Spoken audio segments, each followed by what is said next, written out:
mysteries abound around the world, from strange lights in the night sky to ghostly apparitions passing from one realm to the next. From the great pyramids of Egypt to what lies beneath the depths of Loch Ness. From Bigfoot to Atlantis, they are all mysteries waiting to be solved. Join Laurie Phillips, Lauren Smith, Graz, and Billy Simmons as they search for the truth on Night Callers Radio.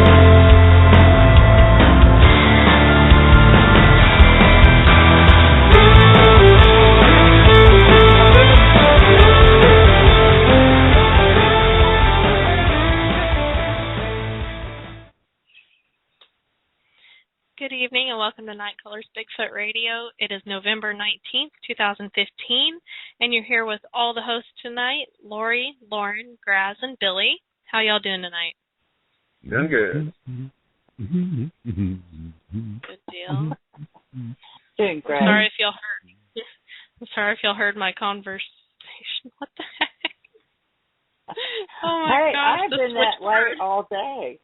If I could share, and I'm not going to, some of the bonehead things I have done today, I'm almost scared to come on this show tonight because there's no telling how bad I'm going to mess it up. But I'm going to try my best. We'll keep you muted then. That's probably a good idea. Don't turn it off or hang up on it or something before it's all over with. It's been one of those days. I do want to. Billy's starting rumors about me again. That's all. Yeah. Caught a rumor about that. Heard it on the grapevine. The grass one. I survived the great Snohomish County storm. Oh my God! You know, compared to you guys in Texas, it was nothing. But I tell you, it shut down this whole county. I just went out to the van and got my camping supplies, set it out. It was nice and cozy and everything. Went down the street. It took me about 45 minutes to find just one bag of ice so I could put my stuff in there from the freezer. But it was interesting watching everybody. How long were you without power, Graz? Well, this time wasn't bad. Last time it was 22 hours. This time was about 10, something like that. It kind of gives you an idea of what it's going to be at the end of the world type thing, you know.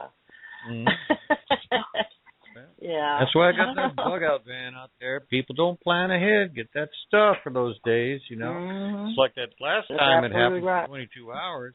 I went out just to buy myself a burger and go to McDonald's and hook up to the internet, and there was just this one glow of light out in the distance, and I went to that, and I swear everybody in the whole county was in that 1 square mile trying to get a burger or something, trying to get internet or something.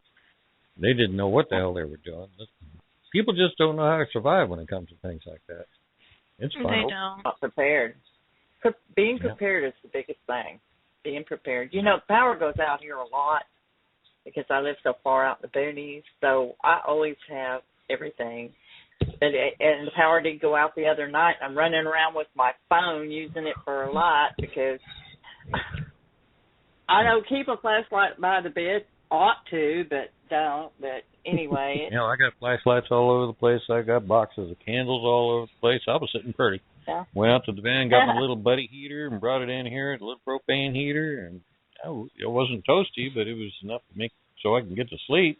Only problem I had was I depended on my phone for an alarm to get up at 5 in the morning, and I slept right through it. It's the first time I ever tried it. I didn't recognize anything. I probably just thought it was something right. And I went to work 2.5 hours late, but that's all right. I survived. Well, I got to understand, you know, 2 people died in this storm, didn't they? Weren't there 2 deaths with this storm that hit Seattle? I don't keep. Yeah, I don't read watch that. the news. I don't watch the news when that stuff happens because it's all about everybody's little problems and stuff. And every once in a while, a few people die here and there. But when you're talking as compared to what happens to Oklahoma, when a tornado passes through and kills, 15, 20 people or whatever, I can't complain. I don't forget about this kind of stuff.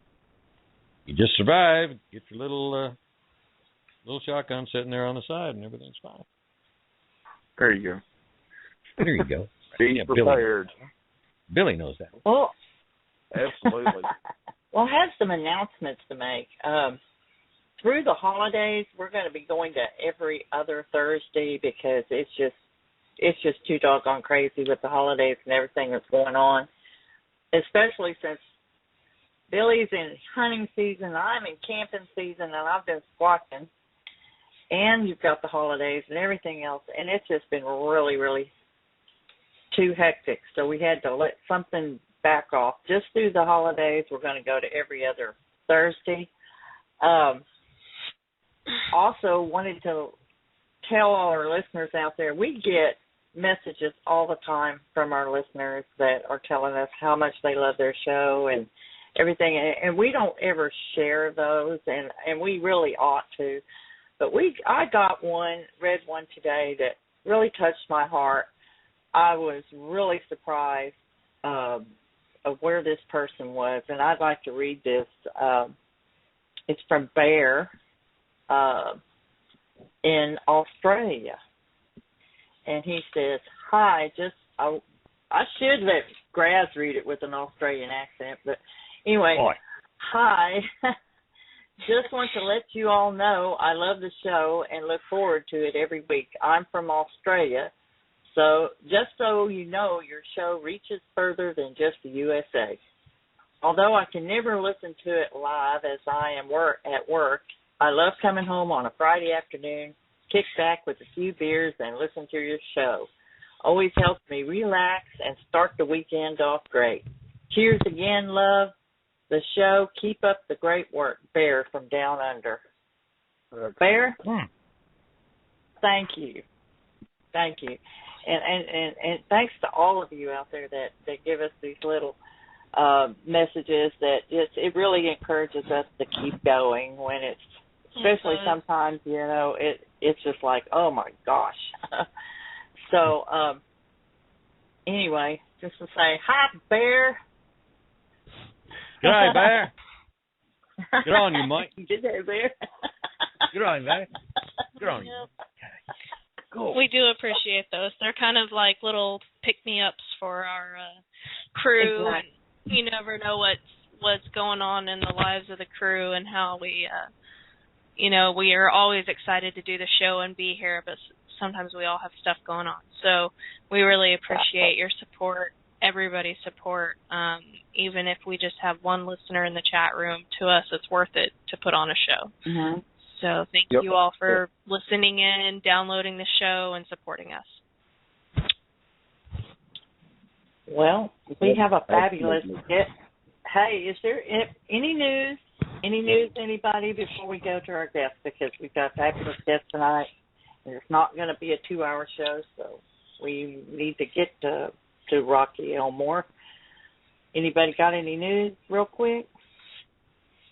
No. Nope. No. Let's do this. Okay.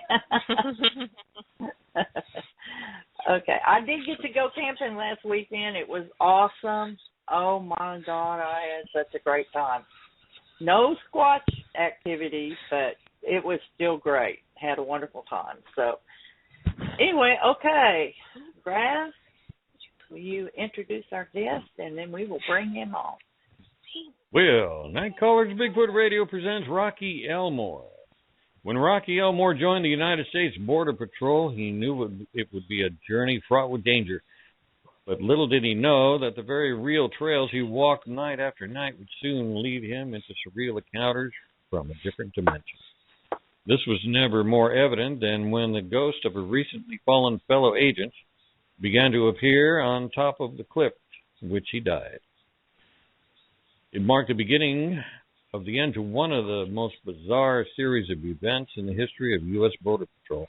This collection of true stories provides a rare look into law enforcement that includes not only the routine nightly patrols of the USBP, but also actual paranormal activity as it happens to the agents in the field.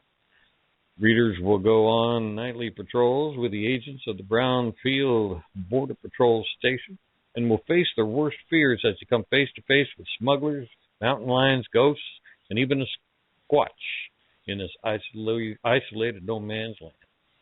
Out on Foot is the book. Takes place in the mysterious Otay Mountains just east of San Diego, California. It's an emotional roller coaster ride that is not for the faint of heart. And I think Lauren can put the links in the room. Yes. His website is rockyelmore.com. Hi, Rocky. Welcome to Night Callers Bigfoot Radio. Hello, how you doing? Doing great. How are you? Good. It's good to be on. I am. Well, we are delighted to have you, and very excited about this book. And we would like you to tell us. I know you don't want to give away too much about the book, but if you could kind of tell us how you came about deciding to write this book, or if you want to start at the beginning, when you started with the Border Patrol and when things started to take a turn for the unusual, or where do you want to begin? Well, actually, I decided to write the book because people pressured me over the years since the beginning of my career. Because with virtually the very beginning of my career, a couple of things paranormal happened, and people really thought it was pretty fascinating. And as time went on, I collected a few more paranormal stories for the first few years of my career, and then after that, the paranormal activity kind of died off. But people were really interested in it, and it wasn't something I could do while I was on duty for several different reasons. The Border Patrol really doesn't want you writing anything while you're still active and working. And then, of course, the paranormal aspect of it as well could just destroy a law enforcement agent's career. Even, it doesn't matter how true it is, or even if everyone believes you, just coming out and saying something like that, and especially putting it in print, that would just be the end of your promotion potential, most likely. So I told these stories for a good long while before I wrote them down, and I finally, after I retired, decided to do it. Well, can you begin with the first strange thing that happened, or you can build us up to that point? I know you don't want to give away too much because you want people to read your book and everything like that, but I need you to tell us about some of the things that you put in the book, if you don't mind. Sure, no problem. I don't mind talking about the stories because even if I tell you the story, I can't tell it to you, many of them in the detail that you can read it, especially with the Sasquatch encounter and the fallen agent, because there was too many encounters with the deceased agent no matter what I tell you about that, you're still going to be able to read more about it. Yeah. So I'm not too much worried about that. And not to mention that the book is filled with stories that are non-paranormal that people really like just as well. But right off the bat, we did 5 months training in Glencoe, Georgia for the Border Patrol Academy. Then at the end of the 5 months, we went out to our duty station, and we went on to another 5-month training unit.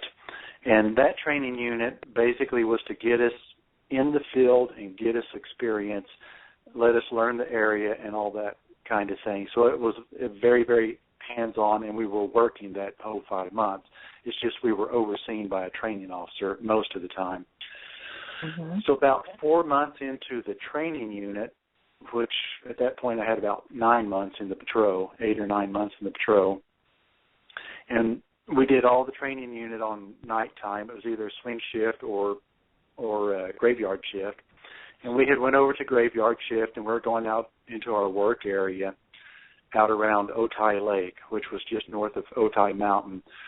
So illegal border crossers was coming up the south side of Otay Mountain, crossing it, coming down the north side of Otay Mountain, and then loading up and making their way into San Diego and Los Angeles and such. So we were going out there to work a sensor that had went off around Otay Lake on the back side. We had to access that area through a locked gate. And as we come up to the gate to go through it, I noticed the supervisor was getting ready to set up a night vision scope. And this scope operated off of, it was a heat type scope, a thermal scope. So it wasn't like some of the new ones that just magnify light. This one actually sought out heat.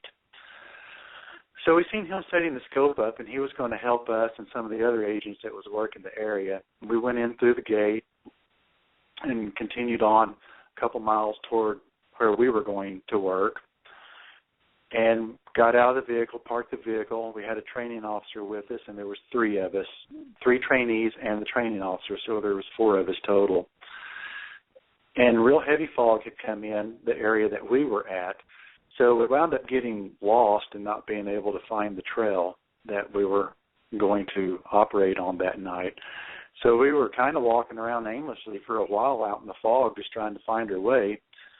And we came up to the Otay River that feeds the lake, and we decided just to parallel the river and go over to the lake, and then we'd at least know where we were. And as we were paralleling the river, we heard a very large splash in the water. And it was just a single splash, and there were no follow-up thrashing of the water like somebody would do when they were running across. So we all headed over that way, and as we started to get close to the river, everyone just started feeling strange. And nobody was talking, but the first thing I noticed out of the ordinary was that the training officer drew his firearm, and that was very unusual, because when 4 people are together, you're feeling quite safe, and there's not much that's going to scare you when the 4 of you are together. And he had his firearm out, and we hadn't even got to the water yet, and we hadn't seen anything and hadn't identified a threat. And then I started feeling this sense of dread and doom coming over me, and it was kind of like a feeling that was being projected onto me. And I was starting to feel it for what I thought we was going to see, not for myself, but what I was expecting to see. So as we got up to the actual water itself, we could see across the river, because it was actually a very small river. We could see all the way across it, but we couldn't see anything in it. But we did notice there were 4 or 5 coyotes that were also going up and down the creek bank, and they were very agitated and very nervous, and they were looking in the center of the water about where we thought we had heard the splash also. And I noticed that these coyotes were dry, so they had not been in the water and they had not caused that splash. And we walked right up next to them, and some of them were actually in between us where we were standing, and they were not concerned about us at all. They was worried about what was in the creek and not us. And they're also very quiet. Normally, coyotes are very loud when someone comes through their area. But these were quiet, and they seemed to be pretty scared, and they hung around another minute or two, and then they left out of there with their tails tucked and their ears folded down, and they left out. Was it still foggy, Elm? It was still foggy. We could see it. And it wasn't at night as well? It was at night? I'm trying to picture this. Okay. I would say it was probably about 1:30 in the morning. So, but we could see across the river, but we couldn't see any further than that. And I would say the creek in this area was only about 20 feet wide, so we're not talking about a big river. I could hear something moving in the water, and it was going back toward the east, and the creek was running back toward where the scope operator set up for the evening. So we knew whatever was in the water was going to walk right out in front of that scope operator eventually. We looked around for some footprints. We couldn't find any footprints of anything going in or out of the water. And we finally just gave up on it because, we just couldn't see anything. So we gave up and continued on with our patrol, and we knew that whatever was there was going to walk out in front of the scope later and somebody else would have a chance at it. So as we went about our patrol, we walked about another 20 minutes or 30 minutes or so, and then we heard the scope operator come on further east of us where this thing was heading, and he had seen a group of illegal border crossers coming down off the mountain, and he called 2 more agents in to go work them. And these agents showed up, they got out of their vehicles, and they were hiking in on foot to get a good position on this group. And a few minutes into it, the supervisor operating the scope called them off and told them they needed to leave the area as quickly as possible. And the agents were a little bit reluctant and were questioning why would they do that. And he said, "You're being stalked by a very large predator."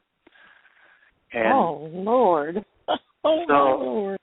He didn't say what it was, but we had encountered mountain lions before. And mountain lions were the biggest known predator in that area.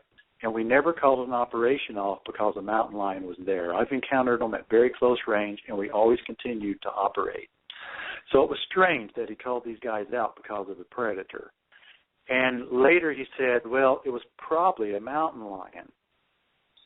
And so the 2 agents did agree to leave, and they left the area. And the next night when we reported for work, the supervisor brought this incident up again. And he was warning everyone to be extremely cautious walking around on foot after dark because of what had happened to these 2 agents. And he said some kind of very large predator was following these 2 agents around. But the agents were basically unaware of it. They could not see it. They could not hear it. So he said that this thing was probably a mountain lion, but if it was the largest one they had ever seen. So everyone just assumed, well, it must be a mountain lion because there's no bears in the area, and that's the only large predator that's out here other than coyotes. That was kind of the talk of the station for a few days, and then it died off. A few months went by, and this supervisor got a job in a different state. So before he left, he told a few people what he really saw on the scope that night, and he went into detail on it. And he said what had happened was some kind of very large bipedal creature had come up out of the Otay River, and it had walked up behind these 2 agents and was following these agents around, and the agents were yet unaware of it. But it was very close to them. And his description was that it towered over the agents and that it dwarfed them both, that it had a very massive heat signature like he had never seen, and he said it was bigger than any bear could have done. So we're estimating, about 10 to 12 feet in size of this creature. Oh, my God. Wow. Now, when he described... Go ahead. Go ahead. I was just going to make a remark, but go ahead. Okay. Well, I was just going to say, when he described how it walked to the people who heard him, he said it walked like a man. It didn't get up on 2 feet and waddle like a bear would. There was no mistaking that this was not a bear. Bears walk, like totally different from men do. And this guy was a very good scope operator. So he pretty much knows what he was looking at. And he described it as some kind of a bipedal creature, and definitely not a bear. He didn't use the word Sasquatch. Of all the Sasquatch and Bigfoot sightings, the few that I heard about, no one ever used the word Sasquatch. They pretty much always used the same terms, which was a bipedal creature. Or the illegal border crossers always just called it a monster. Monsters. A monster. Well, there have been reports of them being anywhere from 10 to 12 feet tall.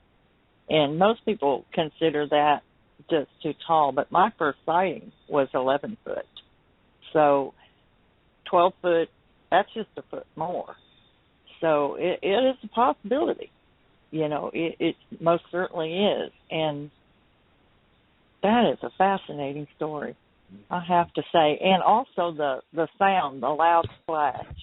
I want to say that I have heard that before, and I know other people have.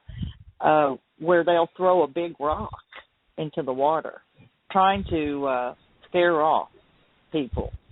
And it's just kind of a threatening technique that they use. So it's possible that it picked up a big rock and threw it in the middle of the river, and that could have been the loud splash that you heard. And I've actually got a couple of recordings with that loud splash. So it sounds like somebody doing a cannonball. But don't, but you just don't hear anything else but the big kerplunk, and that's it. It's quiet after that. And I never really thought of that. What we actually thought was that it was the creature itself splashing down. I never really thought about it just being a rock thrown in there to scare something off or create a diversion. But I had no experience whatsoever with paranormal or, any kind of a Sasquatch thing or anything like that, And that was the last thing we were expecting out on patrol. We're looking for people. We're not looking for the paranormal. I liked how your supervisor pretty much walked around the term Squatch. He did, didn't he? Considering, well, it's kind of like what they say over here in east of the Mississippi, that cougars don't, or big cats don't exist out there. There's a certain amount of denial around there, so they have to be careful how they term things. Well, it's just a very large predator. Well, that's true. Yeah. So he wasn't lying. In all my years in the Border Patrol, I never heard one single agent use the term Bigfoot or Sasquatch. It was always they either said what the illegal aliens said, or they just said a bipedal creature or beast. Yeah, they had their jobs on the line. Well, you do. And most people, I don't know how many of these sightings there really are out there. I don't think there's a lot. I only heard of 4 or 5, including my own. But it could be that there's actually a lot of sightings and no one just talks about them. The few I heard about was told in private to me, just me and one other agent, except for the one exception with the supervisor. There was actually 7 or 8 of us present when that conversation broke out. But that supervisor was already gone, so no one cared, He was gone. I know of one brand new ranger station over here east of Seattle on I-90. It's a brand new ranger station. It would be absolutely impossible that they would not know the Squatch exists, because that ranger station is sitting right in the middle of Squatch Central. Yeah, and, people are just going to, I think people in an official capacity are going to stay really quiet about it for the most part. Yeah, you have to if you want a paycheck next, pay period. Yeah. It was 5 years or so after I left law enforcement before I started talking about what I had seen and what I knew. Because, like you said, that's a fast track out of there. If you go around, or people think you're pretty well signing your own warrant out of that place. Yeah, so, and see, when I would, I'm sorry. Go ahead, sir. I'm sorry, I walked on you. Go ahead, sir. Oh, I was just going to say, when I would tell stories while I was working, it was to my family. It was almost never to other agents. Right. Most agents found out about these stories when they read them in the book. Right. Yeah. And oddly enough, many, many agents have contacted me since the book, especially agents that knew me, and they're adding stories. I don't think I have enough for another book yet, but they're adding stories and they are confirming stories, especially I was really concerned about putting the Sasquatch chapter in the book because I think people are less open to Sasquatch than they are ghost stories. So I was a little concerned about the Sasquatch chapter. But since the book has come out, since the book's come out, I've had a lot of support on it, and a lot of that support's been from Border Patrol agents. And they're telling me names that they had for the monster themselves. One agent may have named it the Mine Canyon Monster. A different agent named it the Windmill Monster. I've heard the Proctor Valley Monster. I've heard 5 or 6 different names for this creature. And then I did run into some BLM people up on top of Otay Mountain one evening and talked to them for quite a while. And there were 7 or 8 of them up there, and they claimed that they were up there looking for bear scat, which seemed a little strange since it was almost dark. But we got to talking, and I assured them there were no bears up there. So I just asked them, kind of in a joking sort of manner, about what the chances of a Sasquatch being up there. And they were all in agreement that they thought there was about 3 of them that passed through, and it was 2 adults and a juvenile. It didn't faze them at all. Now, these were environmentalist type Bureau of Land Management people and not law enforcement officers. But these are people that are in a good position being up there to see this kind of stuff. Right. Yeah. This was in Southern California, is that correct?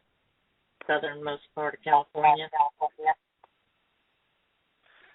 I've actually heard. We're getting an echo somewhere. Yeah. Yeah, let me mute mine. Well, now it's gone. Go ahead, Rocky. I think the echo. Go ahead. Okay.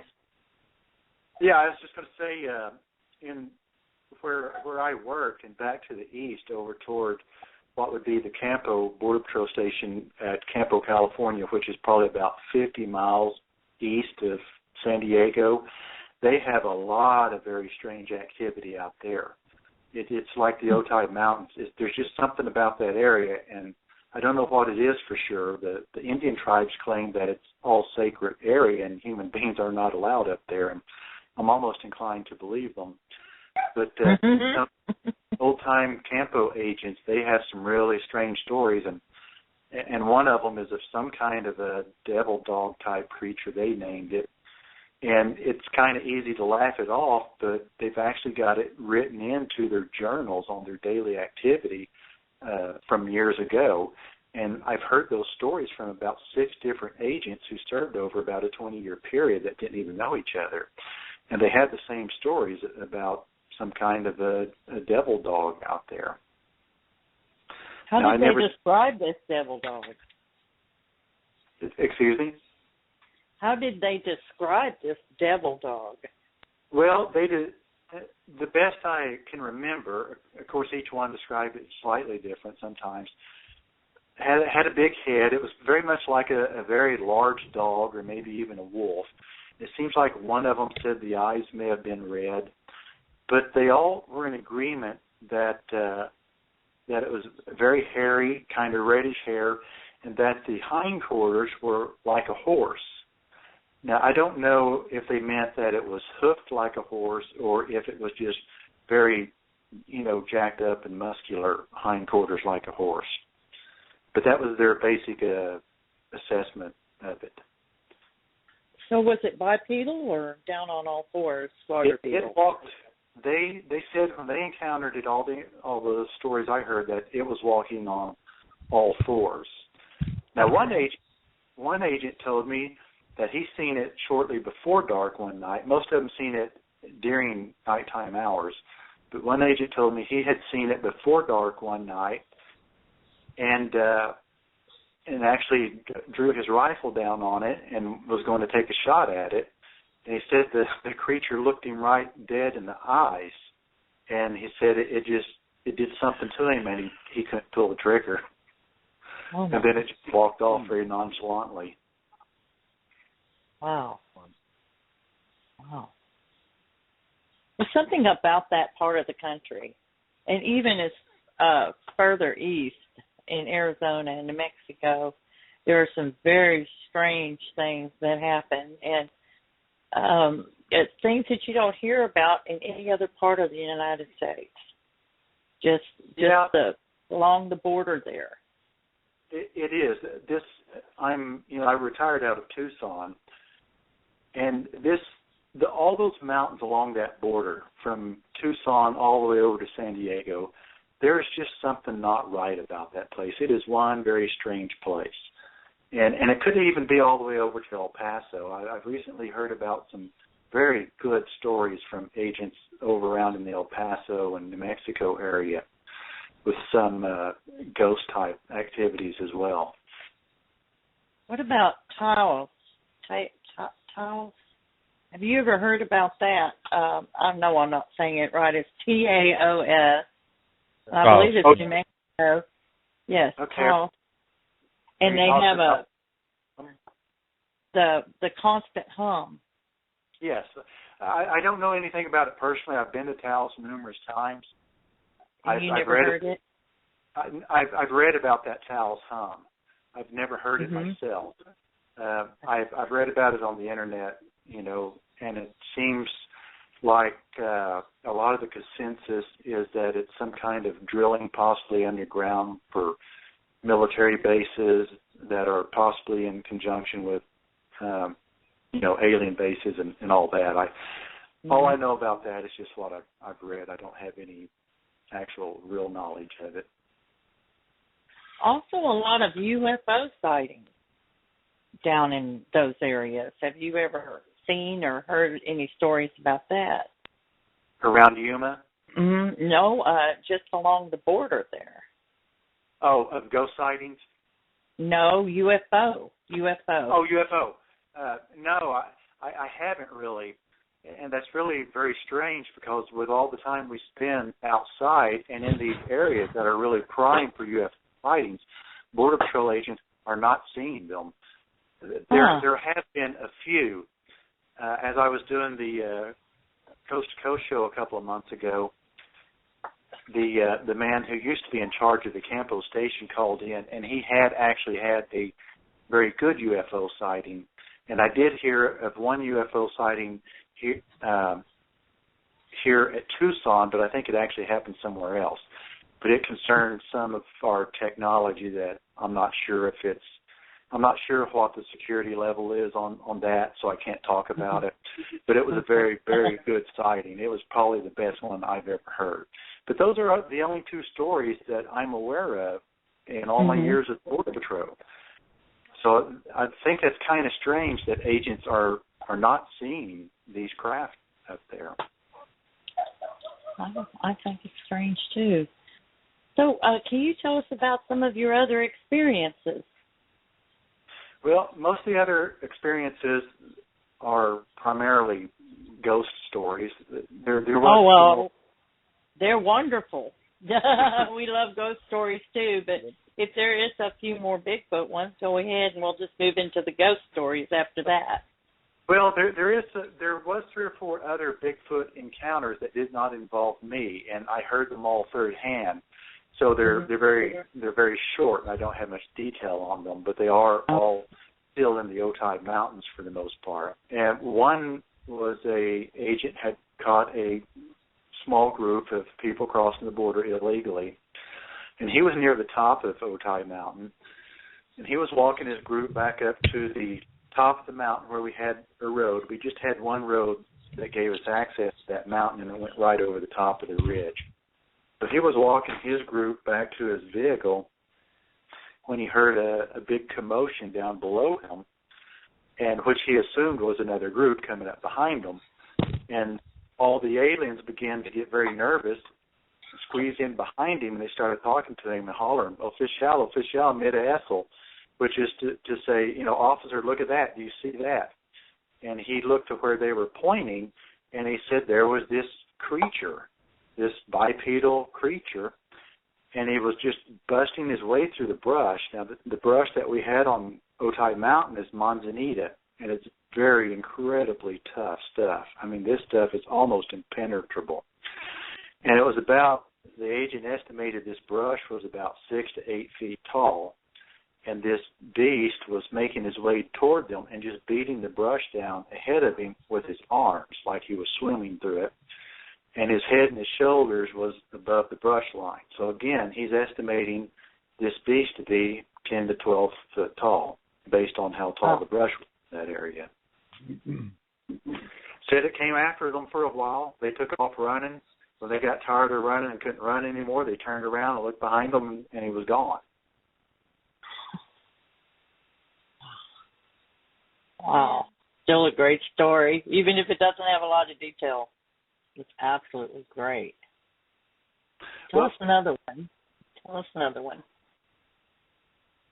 Another one was there was an agent was tracking a group of aliens, and they were up ahead of him a little bit, and he was trying to track them down.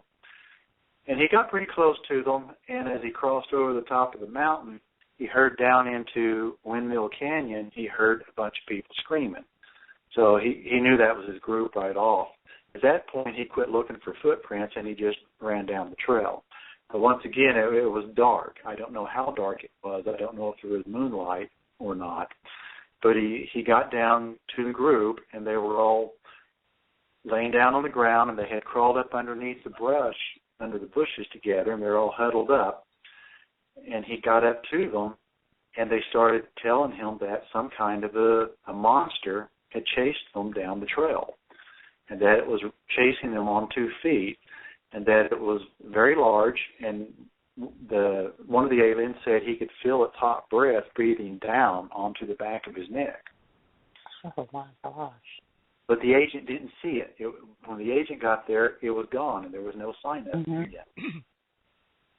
And that was kind of the reoccurring theme with all these sightings, was that there were some really good sightings at close range, and then the creature is just gone with no trace at all. Wow.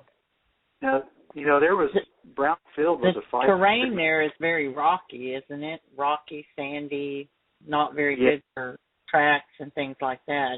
Well, actually, we could track pretty well on it. We actually could track pretty good. The mountain itself was granite. It was very rocky, and it was covered. The mountain was made from granite. Now, during dry conditions, that granite will kind of powderize on top into a little bit of a talc. Right. So it's very easy to cut sign on when it's dry. When it rains, it's very hard, and it's nearly impossible to cut sign on when it's raining or it's hard like that. But most of the time we could pick footprints up pretty easy, but we were never able to pick footprints up for this creature. Wow. I'm refreshing myself about that area. I grew up in Spring Valley. You know where that is? Oh, yeah. I lived in Spring Valley for about 6 months. Yeah. Yeah, we had a house. Our first house when we were kids was down there. And I'm refreshing myself. I'd totally forgotten about all those hills out there. We used to go camping out there, and sometimes up in Laguna and sometimes up near Otay. Yeah. I'd totally forgotten about all that stuff. When you lived there, had you heard about the Proctor Valley Monster? No. My dad, I don't know. My dad was in the Navy, and we spent most of our time going between there and Long Beach. Only a few times up in the hills, so no, we didn't catch on to that kind of stuff. Nobody talked about that kind of thing. Well, I had only heard about it from the agents who had actually lived there their whole life. I didn't hear about it from anyone, who was like me, just went out there to work. It was the agents who had lived there most of their life. And I don't know if it was just folklore or not, but they had all heard of it and had repeated it to me. When you mentioned San Diego, I had to think, well, wait a minute. How close were the mountains to San? I'm on Google Earth right now looking at it. And I couldn't. Well, I didn't remember seeing the mountains from my backyard because ours was the first road, Skyline Drive, the first road out or west of Spring Valley. And I don't remember the mountains. I remember the valleys and stuff coming out of our backyard when I was a kid playing out there in the scrub. Yeah, but, the Otays you can't see from Spring Valley. The Otays will be right on the border directly east of San Ysidro Crossing. They'll start 14 miles east of the San Ysidro Crossing, right on the border, but they're not visible from Spring Valley. Yeah. All I saw was the desert. I think you could probably, from Spring Valley, you can probably see the antennas from, Mount Miguel. And the Otays will be, so the Otay Mountains are the ones south of that, directly south of that, but Mount Miguel blocks you from being able to see them from Spring Valley area. Yeah, we were kids, and we were more interested in the scrub out there with the badgers and the rattlers and stuff like that, so didn't spend much time thinking about the mountains. Dad liked to go out when he could. He was mostly on base, so we went out when we could. But I don't remember too much about that stuff. I've never seen any more rattlesnakes anywhere than I have in California in those mountains there. Mm-hmm. They've got more rattlesnakes than Arizona and Texas combined. Yeah, I used to have a neighbor that was always bringing back more just for the skins. Yeah, you could go out and get one every day easy. Mm-hmm. He had a whole collection of rattlers and tarantulas and all kinds of stuff. Were there ever any mountain lion attacks on Border Patrol agents? Well, there was a Border Patrol attack on a mountain lion once. Well, let's hear about that. It's quite a comical story. But we worked around mountain lions constantly. Now, the mountain lions did kill several border crossers, but they never attacked an agent. But the one incident, which is almost unbelievable, had there not been so many other people that witnessed it, it was a very strange set of circumstances that allowed it to even happen. A friend of mine was a trainee, and he had went out with his training officer, and they were working with a scope operator. They were over toward Morone Valley, and we shared that area with the El Cajon station at the time. So it was an El Cajon scope operator operating the scope, and it was brown field agents working the traffic. So there's a little bit of miscommunication right from the get-go, because we're just, we weren't that familiar with them. So what happened, this El Cajon operator had detected a group of about 35 illegals coming up through Morone Valley, and he was asking for someone to go work them. So the two brownfield agents answered up and went over there and was going to go work the traffic. And they had gotten out and started moving in. Once again, it was nighttime, probably 2 or 3 o'clock in the morning. Well, the wind happened to be blowing pretty good, and it was blowing from south to north. And the scope operator told the two agents, he said, one of you go for the group, and he said, I see the guide hiding in a bush about 100 yards north of the group. So the other one, go for the guide hiding in the brush, and when you get there, jump on top of him and wrap your hands around his mouth so he can't scream, and warn the others. Now, that in and of itself is really a pretty bizarre order. I've never heard it before. Wrap your hands over their mouth and keep them quiet. But this El Cajon operator said that.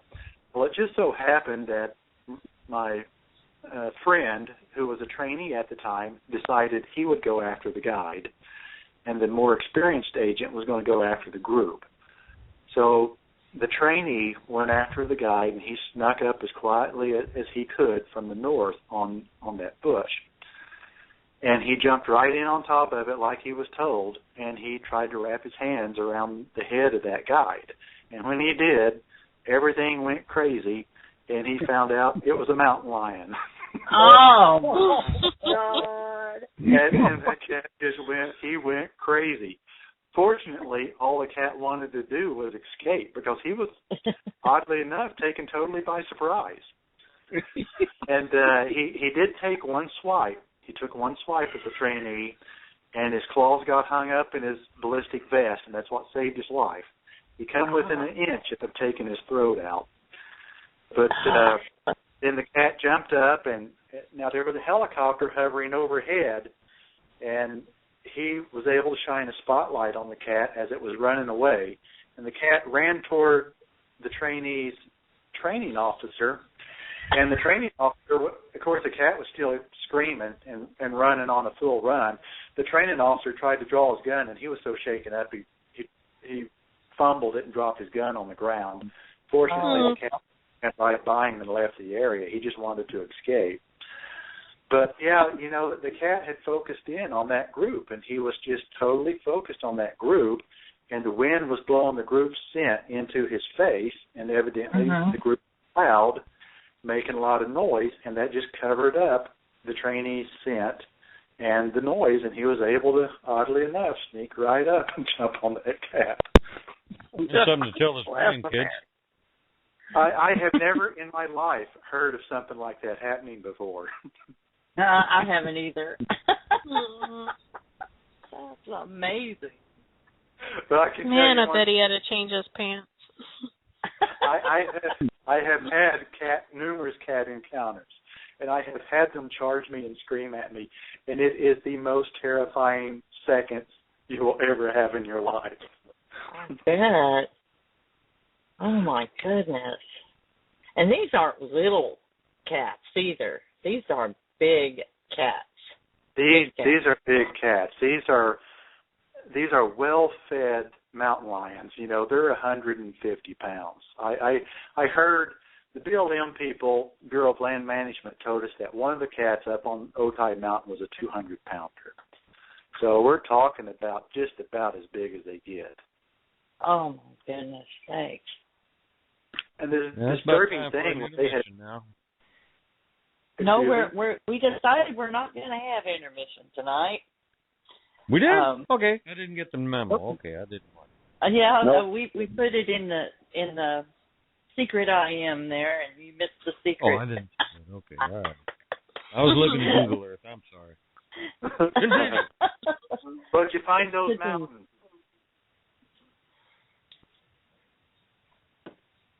Did you find those mountains, grass? Which mountains? What? The Otay. Anyway. Oh, yeah. Go ahead, continue. Well, if you ever decide, and I don't recommend this actually, but most of the ghost stories take place in Morone Valley, and that's the valley that separates the Otay and the Tecate mountain range. Those are twin mountain ranges. And there seems to be a bunch of bad spirits down in there. I wouldn't even call them ghosts. I would just refer to them as spirits.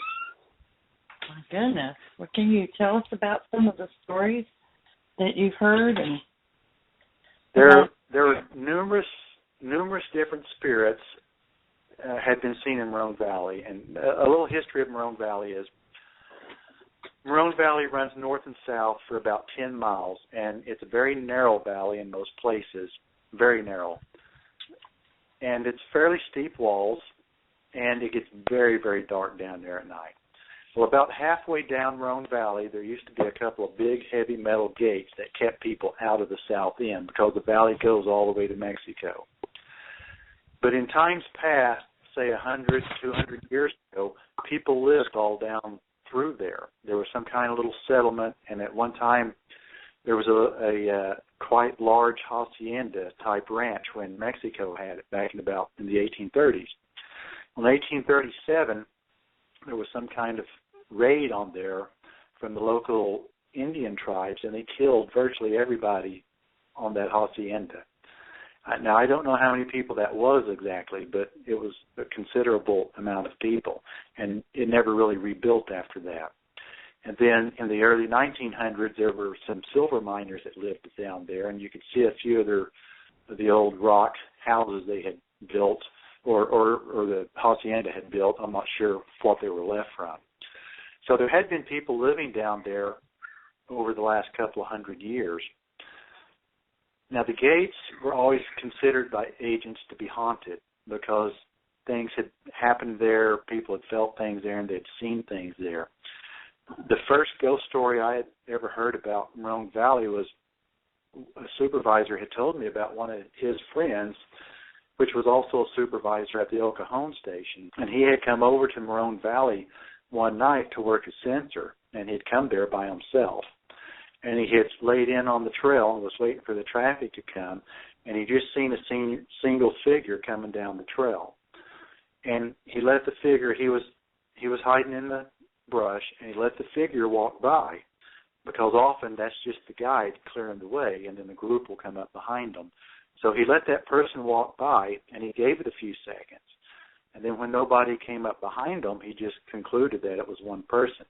So he got out on the trail and started following in behind this person.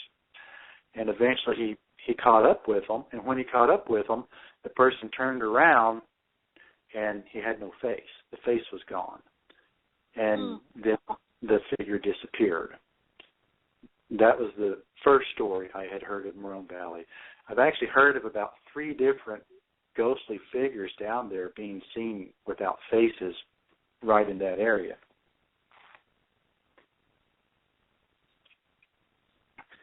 probably the most terrifying. Well, it and when you're actually down there and you're imagining, well, what if this happened to me? You're down there. We never use flashlights, and you're down there in total darkness. And Roan Valley can really get dark. I've seen it so dark there one night that I parked my ride, which was solid white. I got out of it. I was no more than 2 feet away, and I couldn't see the ride anymore. It was gone. And so yeah, it's a scary place to be. It's a very spooky place. It's got a lot of history, and most of it is bad and disturbing. One of probably the most disturbing ghost stories that I have heard of in my life concerned this little girl that was always seen in a white nightgown, and agents thought she was about 3 years old. Now, everyone that had seen this apparition of this girl, it was always agents that told me, and not from the aliens crossing. But the first time I had heard of that little girl, I was working one night with a junior agent, and we outside of Maroon Valley. We were in this place called Mine Canyon. There was a ridge line that come up Mine Canyon that separated it from Maroon Valley. And this younger agent told me, he said, I was over here last month on a midnight shift, and I worked this same sensor that him and I were about to work. He said, I was over here by myself, and I worked it, and I laid in on the trail for a while, and after a few minutes, I seen this figure coming down the trail, and I thought it was just some guy in a white T-shirt. And I thought it was kind of funny because I thought, why would somebody be walking around trying to sneak over the border wearing a white T-shirt? Right. And he said, as I watched it for a while, I realized that this was not a man, that this was a child dressed in white. And there seemed to be just a very slight glow to the child. And as it got closer, then he wasn't sure at that distance if it was a girl or a boy, just that it was a little child. And he became very worried about it because he could tell the child was by itself. But he ran over to try to grab the child, and as he got close, she just disappeared on him and was gone. And he said that it was very depressing for him and got him down emotionally because all he could think of was that little girl, knowing that apparition, wondering what had happened to her. And then the next time I had heard of her, a very senior agent told me that he and a junior agent were riding together one night in that same area, and about 3 o'clock in the morning, they started to get this feeling that something was wrong, and they started to look around. They looked across this little dirt road over toward a fairly large tree, and they said there was this little girl standing underneath the tree, and she was wearing a white nightgown, and they thought she was about 3 years old, and just a very, very slight glow to her, and said she was just staring at them, and they just froze. They didn't know what to do, and they stared back at her for a few seconds. They knew, obviously, that she wasn't a live child. And they stared at her for a few seconds, and she vanished, like the other time, disappeared. Oh, God.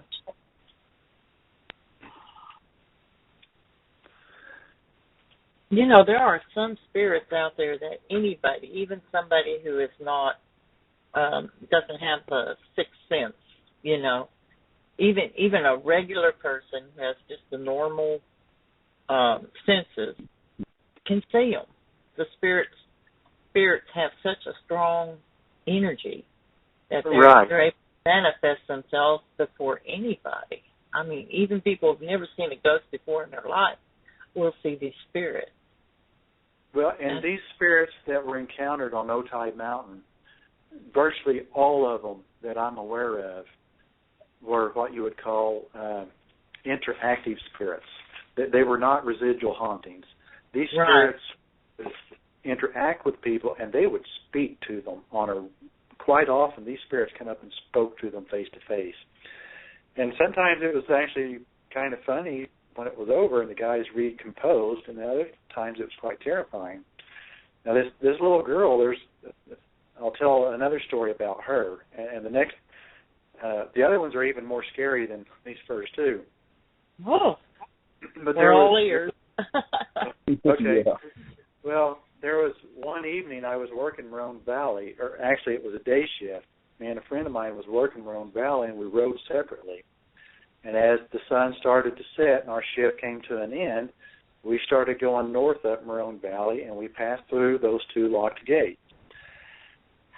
And my friend left several minutes ahead of me, and he encountered an El Cajon agent coming south down into the valley that was about to start his shift, and he was going to go over and work Tecate Mountains. So I also seen that agent coming down, but I didn't talk to him. He passed by me, we waved, I continued up north. I got through the two locked gates, and I seen my partner was sitting on the side of the road. So I pulled over and asked him what was up, how come he hadn't continued on to the station. And he said he had something he wanted to tell me. And he said he had encountered the El Cajon agent at the gate. Now, I'm not 100% sure which one. I thought it was the first gate, but I'm not sure exactly. And it doesn't really matter that much. Mm-hmm. But he had encountered this El Cajon agent unlocking the gate. And he said the agent was really shaken up. And he said he had pulled up to open the gate, and he got out, and there was this little creek that ran along through the bottom of Maroon Valley next to the gate, and he seen this little girl floating face down in the water, and assumed she had drowned. Said it was a little child, 3 or 4 years old. She was dressed in white. So he ran back to his vehicle, and he was leaned half in and half out of his vehicle, and he grabbed the radio mic, and he was going to call for more help. And he looked back over to the creek, and the little girl was gone. And then he looked down next to his leg, and she was right there, standing next to him, staring him in the eyes. Oh. And then she was gone. Man. What kind of things did she ever say anything that you know of to anybody? Did you ever hear of her? I have never heard of the little girl saying anything to anyone. Mm-hmm. Now, I think there was another spirit down there that was also seen without a face numerous times. And this one actually kind of coincides with the La Llorona Mexican folklore of the screaming woman wandering the border looking for her lost child. Although that's more of a Texas kind of thing. But there was one in Maroon Valley. There was a woman that was seen without a face several different times, and she would be wandering Maroon Valley screaming for her child. And I always thought that those two were related, that little girl and that woman was somehow related, because I did come across a story when I was doing research on the Indian massacre of the Hacienda, where a little girl, 2 to 3 years old, was in her mother's arms, and the Indians killed the mother.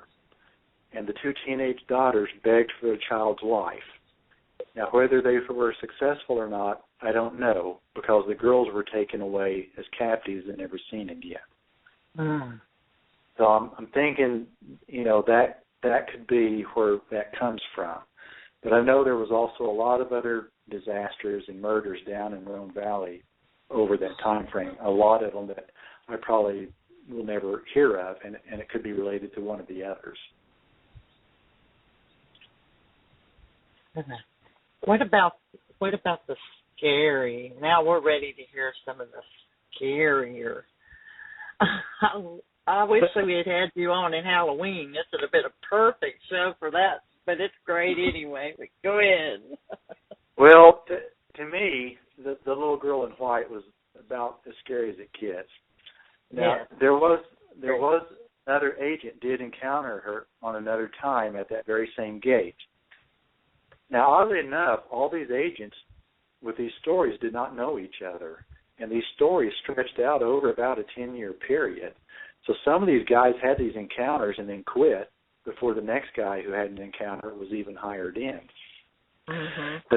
But there was a younger agent, and he was assigned to run the scope down in Roan Valley one night. And he was going south down Roan Valley Road, and he got up to that gate. I'm not sure what the time was, but it was, probably anywhere from midnight to 3 o'clock in the morning, I guess. So he got out, and he started walking over to open the gate, and before he got to the gate, he encountered that little girl. But this time, the little girl didn't have a face, and she just kept coming after him. And he was terrified, and he ran back to the truck, and he tried to escape the area, but he wrecked the truck.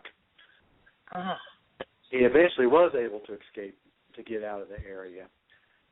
And 3 days later, he resigned the Border Patrol. Mm-hmm. He was done. I believe that. Oh, I think I would feel the same way if I saw something like that. That's a ghost without a face. That's disturbing. Well, I always dreaded the night that it might happen to me. It never did happen to me, fortunately. Not seeing one without a face anyway. So I was pretty thankful for that.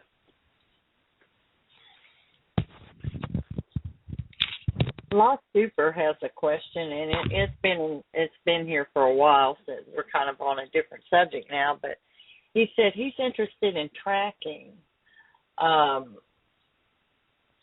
He wanted to ask you about how to go about learning to track. You went through special schooling to learn to track, right? Well, no, we don't. We learn it on the job, and we learn it from our senior agents.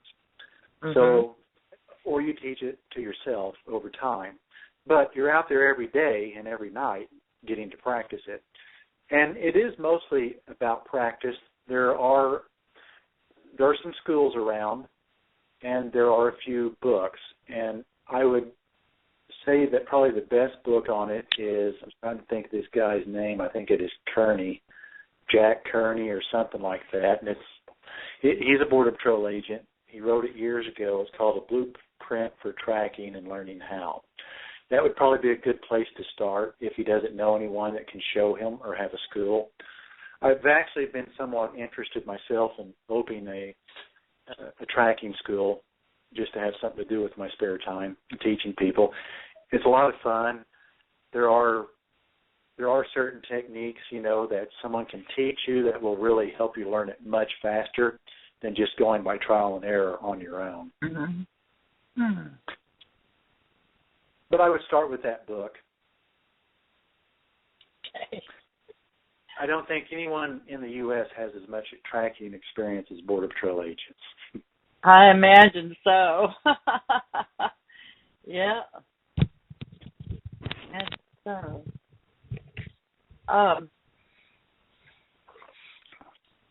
what was your, you were out there an awful, how long did you work for the Border Patrol? Well, I did my whole career with them. I was in it for 20 years, a little over 20 years. Okay, in 20 years, what was the most hair-raising night you ever had, or day, or experience? Well, for me, the most terrifying moment of my career was one night myself and a junior agent was working a trail, and it's 1:30 or 2 in the morning, I guess. And we had been waiting on this trail for quite a while for the traffic to come down, and it still hadn't got there. And it was one of his first times out in the field, so I told him to stick next to me, where normally we would separate out about 100, 200 feet and try to trap him in between us. But since he was so new, I told him to stick by me. And we waited, and nothing ever happened. And then finally we heard just a little bit of noise up on the side of the hill coming down toward us. But we knew it wasn't people. It was a deer or something like that. And we heard it come down, and it passed very close by us, probably within just a few feet of us, actually. And that was very normal. When you're out in this kind of environment all the time, the animals get used to you, and they don't pay you any attention. Deer, coyotes, mountain lions, they'll all walk right up to you for the most part when you're out there so much. So it was no big deal. The deer came down the hill and walked by us. And within a few seconds of the deer passing behind us, we heard this terrifying scream, and it was a mountain lion. And we spun around as fast as we could. I tried to draw my weapon, but we had been issued brand new weapons, and I had to trade in a revolver for an auto, and it had a different kind of holster. And it was wintertime, and I had on a heavy coat, so basically my gun got stuck underneath my coat, and I couldn't get it out. And just for about a second, I seen this glimpse of that mountain lion charges straight at us through the moonlight. And right before he got to us, he darted off to the side, and then he hit that deer. And, well, I'm assuming it was a deer. It could have been a raccoon. I don't know. But when he hit it, it was the most god-awful screaming I ever heard in my life. I've never heard anything so terrifying ever. And we got out. We decided it was time to get out of there right then. Yeah, so that was my most terrifying moment. It had nothing to do with the paranormal. Well, what about real scary than the real stuff? Yeah. What about the story that I was hearing about a partner of yours that died in a cliff accident? Yeah, this was also on the training unit when we were new. This was probably only no more than 2 weeks, 3 weeks at the most, after the Sasquatch encounter where the supervisor saw what he did. So we were working on the back side of Otay Lakes. We'd been working there for a few nights. And it's a real heavy traffic area. And we would go to the south end of the lake over by the dam, and we were going down into the canyon behind it, which was named Dam Canyon after the dam. And we were going down there several nights in a row, and we were catching very, very large groups of people and bringing them out. So I'd kind of caught a little bit of a cold or flu from overheating, working out there all night like that in the cold weather. And I'd stayed home that night, and was working graveyard shift. So I went to bed, and around midnight or so, I heard this rhythmic beeping inside my bedroom. So I got up to see what it was, and it was coming from my closet. And I opened the closet door, and I could tell that my radio was what my service radio from work was what was making the beeping. So I turned it on and off a couple times, thinking it could have had a short, or somehow I just left it on and, something had happened. So I did that, and it finally went off. I looked over at the clock, and it said 12:02. So I went back to bed. Next morning I got up, and another friend of mine called me and told me that an agent had got killed at Otay Lakes Dam that night, during the night. And it said that the estimated time of death was just 1 or 2 minutes after midnight. So we went in, on the same time as when my radio was going haywire. So they gave us the story that it was probably an accident. They thought it was an accident. They were trying to work a group, and most of the Border Patrol agents had continued down the cliff. But for whatever reason, Agent Santiago had ran back up the cliff and over to the high point of the cliff, and then they heard him scream and go over the edge. So a few days went by, and we had his memorial service a few days later. That night, come back home, went to bed again, and I again was woken in the middle of the night with that same rhythmic beeping.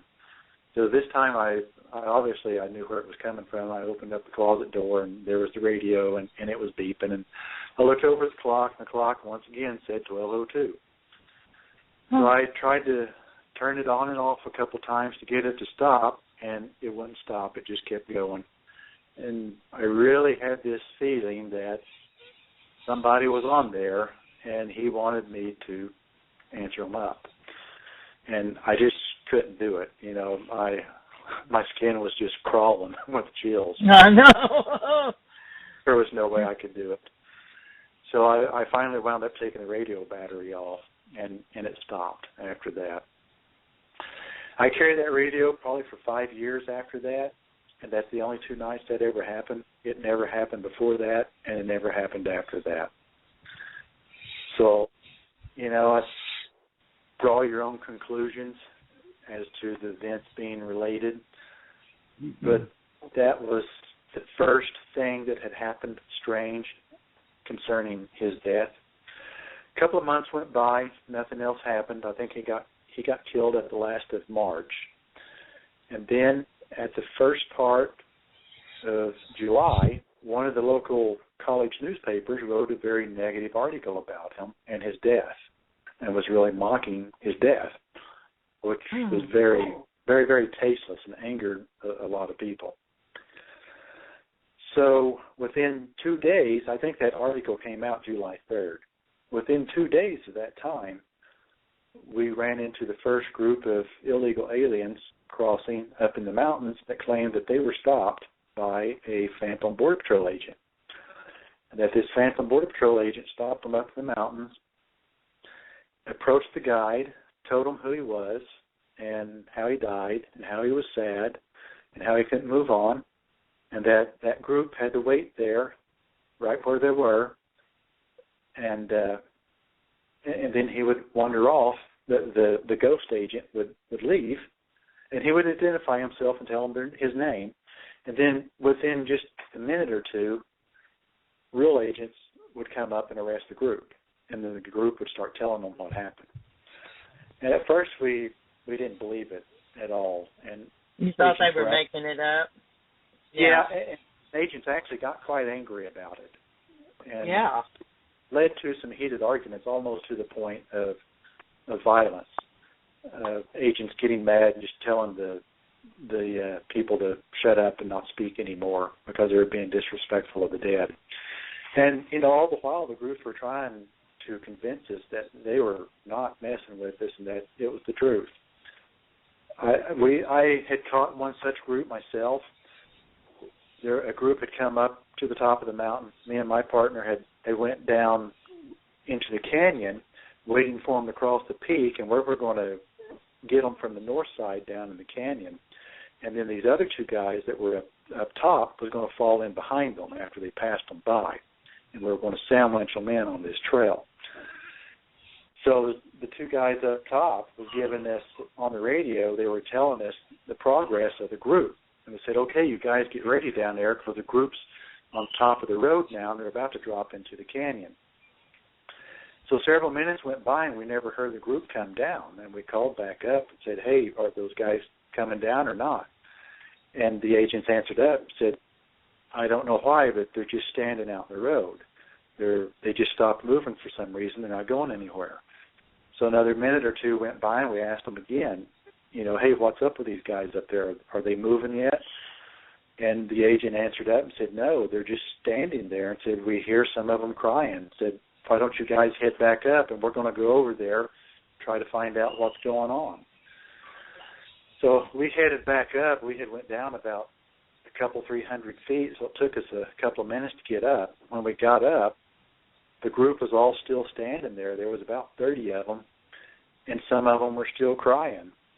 And the 2 agents were very quiet, and they had this strange look on their face. And I asked them, I said, why are these guys still just standing here? How come you haven't made them sit down or something?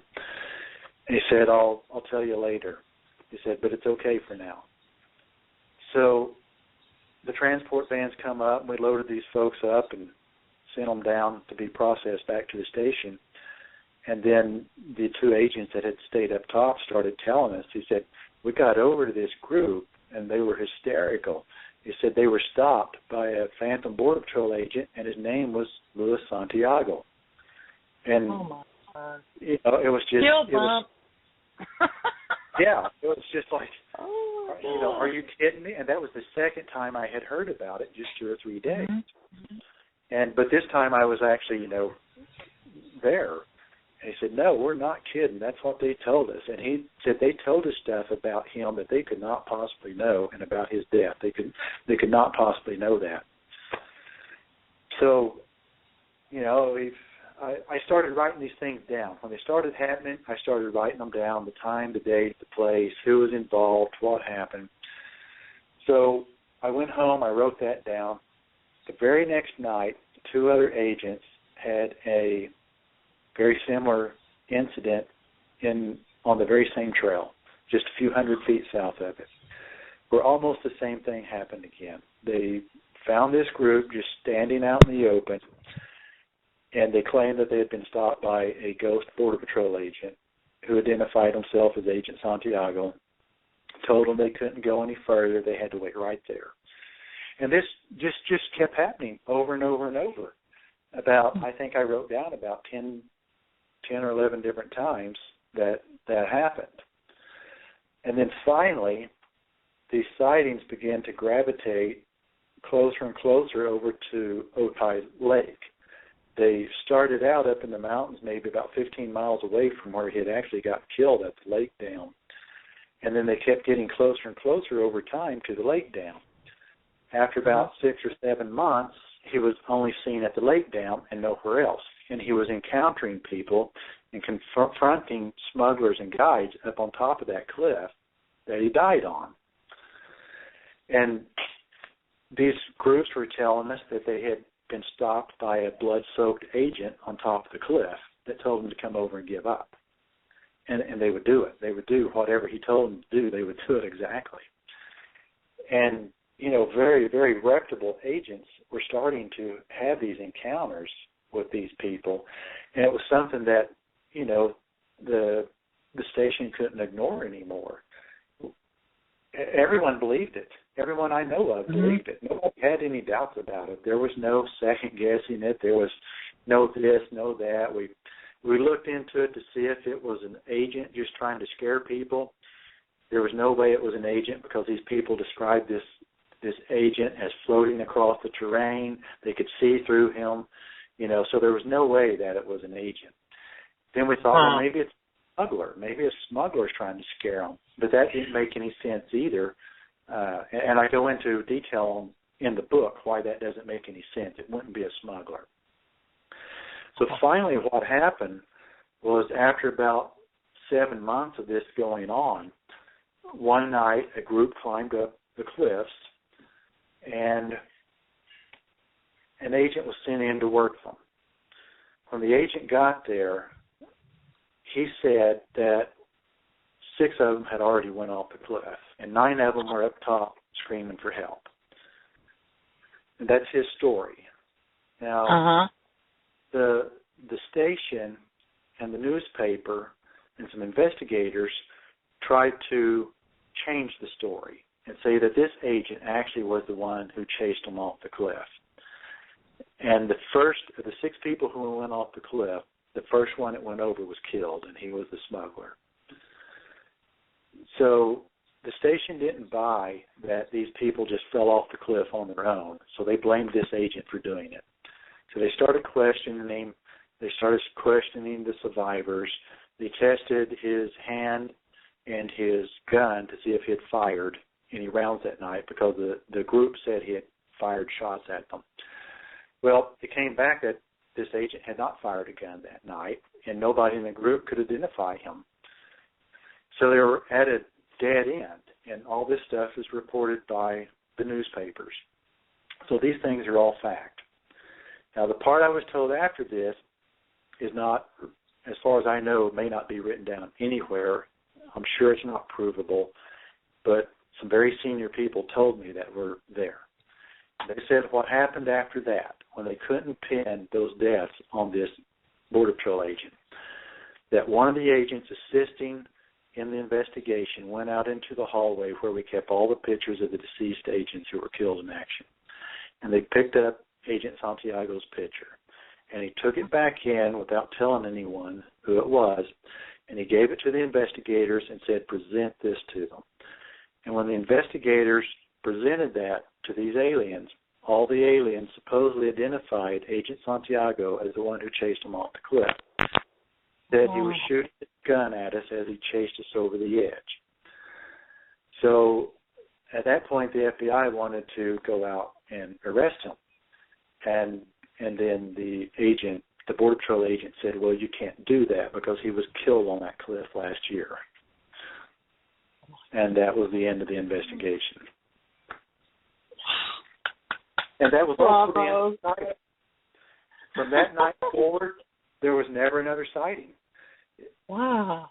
They all stopped, and I never again heard of any group or any agent who ever claimed that there was any kind of ghost sighting concerning Agent Santiago. Now, it was suggested to me a time later, a few years later, that the illegal alien, the smuggler who was killed on the cliff that night, may well have been the one who had shoved Agent Santiago off the cliff that night. You know what? I was thinking that too. I was.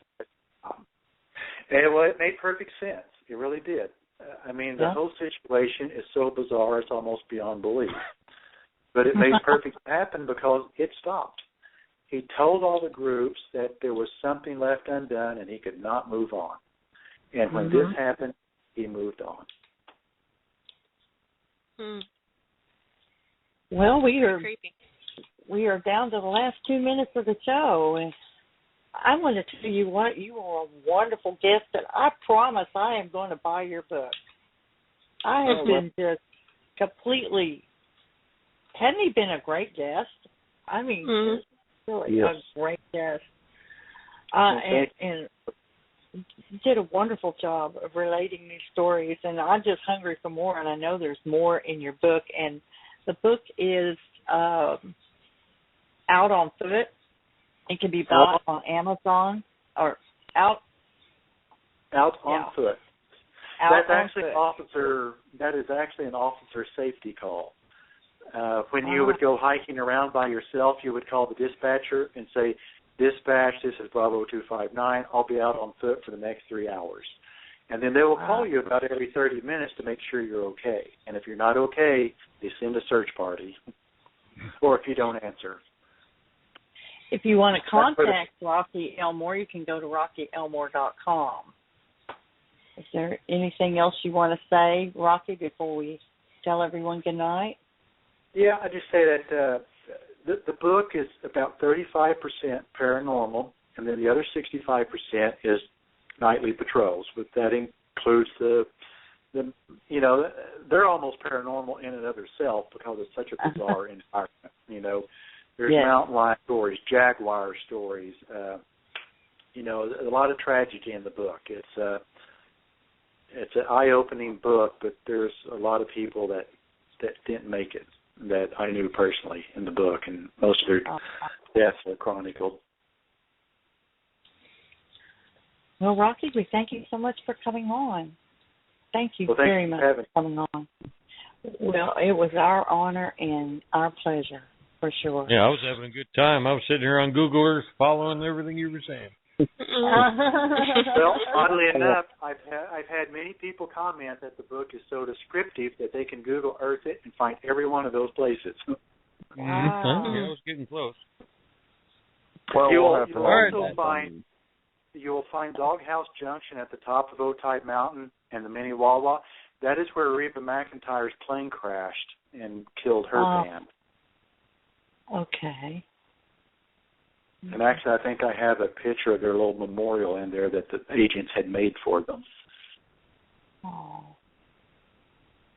Well, I think we're going to call it a night. We're down to 5 seconds. Want to tell everybody out there, happy Thanksgiving. We won't have a show next week because we're all going to be stuffing ourselves with turkey. But we'll see you, the Thursday after that, everyone. So let's all say good night, everyone, and we're going to call it a night. Good night, everyone. Good night.